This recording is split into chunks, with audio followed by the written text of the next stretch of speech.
Alors on se retrouve dans cette vidéo donc pour un petit tutoriel sur l'intégration de cartes, diagrammes géographiques dans un rapport Webby. Alors premièrement, nous allons sélectionner quelques objets, à savoir City, English Country Region Name, Reseller Key et State Province Name, des tables géographie et reseller. Nous avons ensuite créé un rapport, un indicateur nombre de revendeurs comme suit. Donc un indicateur qui fait le nombre des reseller key.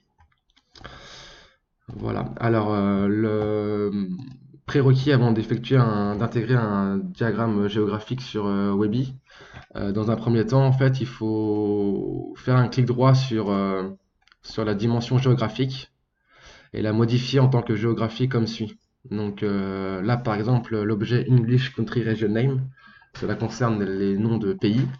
Donc on fait clic droit, modifier en tant que géographie, par nom. On sélectionne le niveau pays comme je l'ai dit précédemment. Et voilà, donc Webby résout les localisations de l'ensemble des pays, donc à 100% comme c'est indiqué comme vous pouvez le voir sur votre écran. Donc ensuite on fait appliquer. Voilà, en fait Webby a créé une dimension géographique à partir de cet objet. On va également créer une dimension géographique à partir de l'objet State Province Name. On va le voir, ça va poser quelques soucis. Alors, on fait également par nom. Cette fois-ci, donc State Province Name, c'est au niveau région.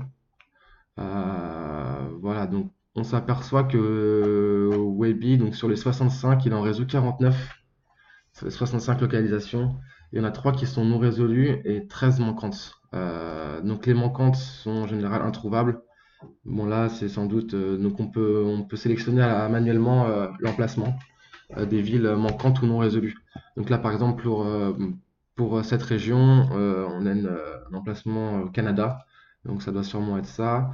À savoir qu'il y a un problème avec les villes et les régions françaises. Webby a du mal à les reconnaître, donc il y aura souvent des problèmes par rapport à ça. Des fois, certaines villes sont dans plusieurs pays en même temps, comme ici, donc en Uruguay et aux États-Unis. Donc nous, on sait que la base de données n'est pas présente en Uruguay, donc on va pouvoir sélectionner les États-Unis. Mais voilà, des fois, ça peut poser également quelques soucis. Voilà. Pour les manquantes, États-Unis, Bulgarie, donc voilà, pareil. Donc là, on s'aperçoit qu'on a 53 régions résolues sur les 65 et 12 manquantes.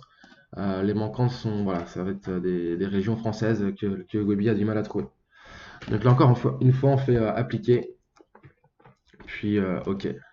On pourrait faire la même chose sur les villes, mais voilà, vous avez compris le principe. Maintenant, on va passer à l'insertion de diagrammes géographiques. Donc, sous l'onglet diagramme, on sélectionne un diagramme géographique comme suit. On le place sur le rapport. Maintenant, on va venir affecter des données à ce graphique. Donc, la clé d'élément de la carte, on va dans un premier temps afficher le nombre de revendeurs par pays, puis on verra par région comment ça fonctionne.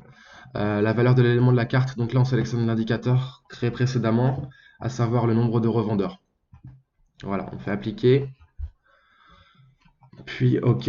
Donc voilà, on obtient un graphique, un diagramme géographique avec le nombre de revendeurs par territoire et plus particulièrement par pays. Il existe plusieurs types de diagrammes géographiques. Le diagramme choroplète, comme on peut voir ci-dessous, le diagramme à bulle ou le diagramme à secteur. Donc on va essayer par exemple le diagramme à bulle. La taille de la bulle là va dépendre du nombre de revendeurs. Je vais appliquer, voilà, comme on peut le voir ci-dessous.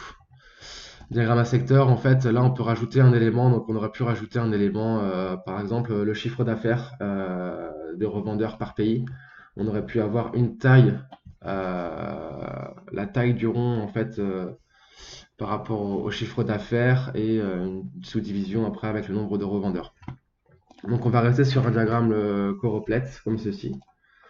Et on va changer dans un deuxième temps. Donc on avait sélectionné English Country Region Name pour la valeur de l'élément de la carte, la clé de l'élément de la carte.